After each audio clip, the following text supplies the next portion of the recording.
तर शिर्डीमध्ये लव्ह जिहादचा आरोप झालाय। तरुणीशी हिंदू पद्धतीने लग्न करून धर्मांतरणास जबरदस्ती केल्याचा आरोप आहे। या तरुणीवरती लैंगिक अत्याचार केल्याचा देखील आरोप आहे। तरुणीला मारहाण करून धर्मांतरण करण्यास जबरदस्ती केल्याचा आरोप असून आरोपी हमीद पठाण याला गजाआड करण्यात आले। पुढील तपास सुरू आहे।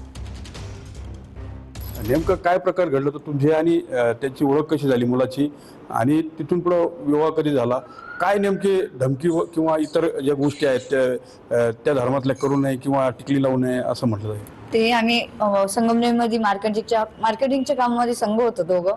हळूहळू आमचं रिलेशन चालू झालं।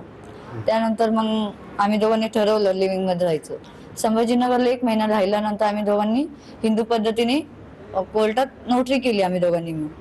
त्याच्यानंतर 2-3 महिने नीट चालू राहिलं। नंतर मी शिर्डीत आले।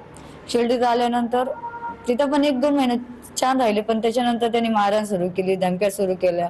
तो आता माझी झालेली आहे, तो काही टिकली लावायची नाही, असं राहायचं नाही, बाहेर जास्त जायचं नाही, बाहेर गेलं तर बुरका घालायचा, असं तसं टिकली पण लावून देत नव्हतं। खरं वास्तव काय हे आपण त्यांच्याच तोंडून ऐकलेलं आहे।